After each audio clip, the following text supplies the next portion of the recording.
Hi there. Let me break down for you my 10 million shillings investment portfolio. Please note, my portfolio is unique in that I'm not jumping on the hype everyone is on out there. I wouldn't put down money, for example, to say I'm going to struggle to build rental units, which even I wouldn't finish constructing. Or even, I wouldn't say, for example, I'm jumping at buying luxury cars. Those are amazing things to have.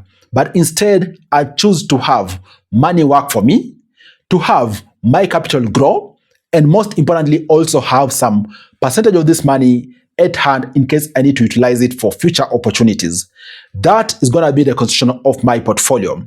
Watch the entire of this video for you to understand how I allocate 10 million shillings across my three priority areas in my portfolio.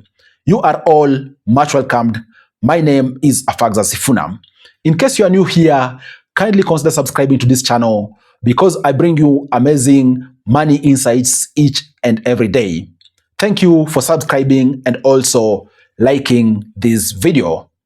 As mentioned, my priority will be to generate passive income, protect my capital, and then ensure I have cash at hand in case I need to jump onto opportunities.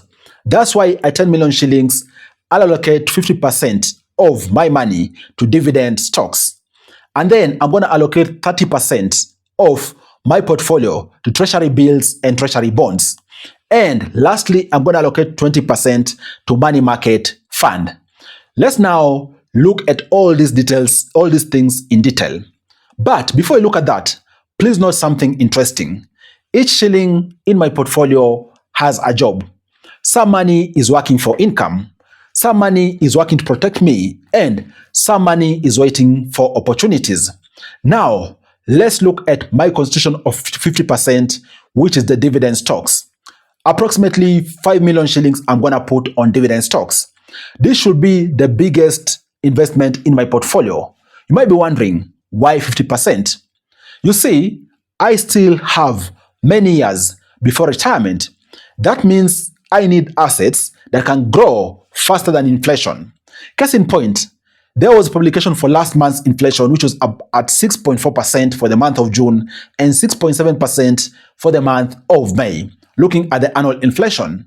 So if you can't get assets or investment which beats in annual inflation rate, chances are you'll end up struggling.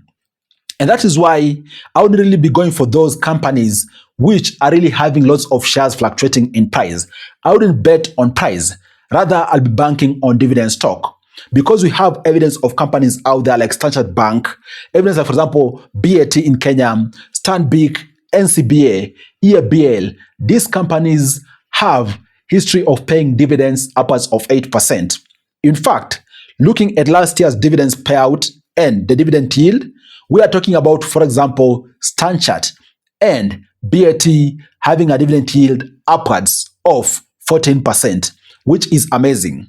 And of course, I'd go for this particular constitutes in my portfolio of dividend stocks because they're across different sectors. You know, there's banking, there's consumer goods, there is different sectors out there, alcohol, you name it.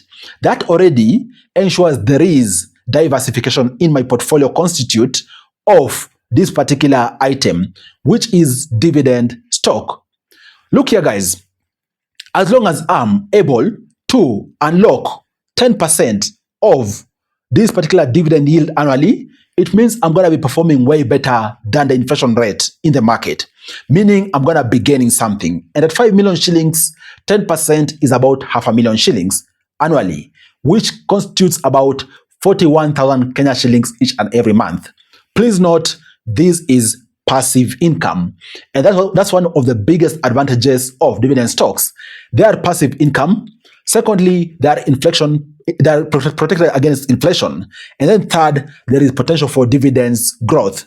And if you are brilliant, you can utilize those particular dividends to continue plowing back into your investment for you to realize compound interest.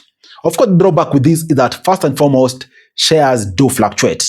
So expect some offsets here and there. Not all these stocks are going to perform the same way year in, year out. Expect offsets, but then again, that is the beauty of investing. My second constituent in the portfolio will be treasury bills and bonds, which I'm going to give 30% or 3 million shillings. You see, dividend stocks are exciting. Government stocks are boring. And by the way, the boring investments are sometimes exactly what your portfolio needs. Let me explain the difference to you for you to understand. You see, treasury bills, for example, are short term, okay? They're up to 1 year, okay? And then treasury bonds are typically long term. They are multi years, maybe 2 years and beyond. Even some of the treasury bonds even go upwards of 18 years. Yes, these are government securities. You need to note that, underline that, meaning their risk is very, very low. And the government of Kenya has the power to raise taxes and borrow, making its domestic security generally among the lowest risk investments because you are lending money to government, which is bound to pay you. The risk is extremely low. And this tells you some of the key benefits here are, for example, stable income, predictable returns, capital preservation because of low risk, and of course, at the end of it, we're talking about the default risk being very low. And then the negative side of you investing in treasury bills and bonds is that there's lower long-term growth compared to shares.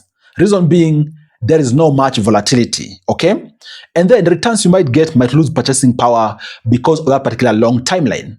But even with that, these are key necessary evil in the portfolio. That's why in my portfolio, I allocated 30% just to ensure I have that also security investing in these.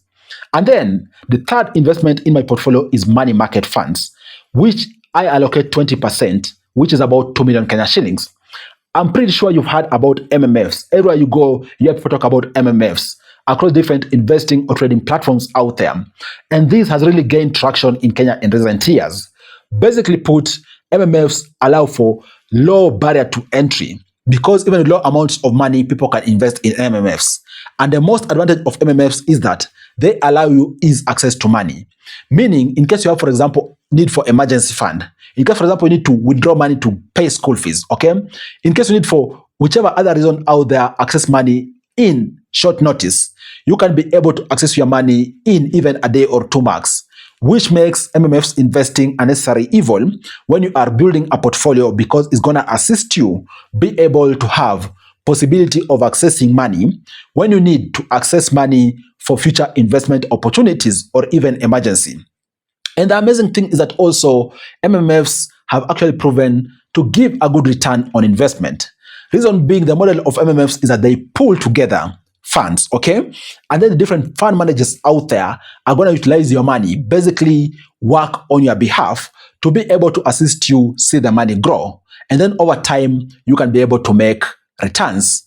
The drawback of this is that returns generally also move with interest rates. So they could actually decline depending on how the market is behaving, okay?